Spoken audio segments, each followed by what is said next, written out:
have this mindset. What mindset is he talking about? Well, we kind of have to cheat a little bit and kind of peer into next week a tad.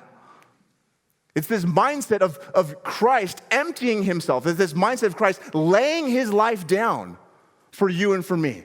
Not considering his privilege, his status is most important, but laying that aside, giving that up for you and for me. And because of that, he has given us his power, his life. Even though we have operated in our own relationships, in our own lives from a place of empty glory, Christ has laid aside the glory that he had. And Paul says in Philippians 2 later on that he humbled himself, become obedient to the point of death, even death on the cross. He made himself a slave.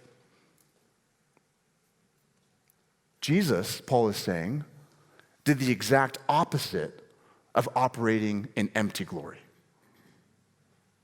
Jesus gave up his glory so that we might be united to him, seated in heavenly places, experiencing and knowing the glory of God. Earlier in the Gospel of John, in John 17, Jesus prays, "Father, I want them to have the glory that I had with you before the world began." And this way of being, this mindset, is what Paul has in mind here.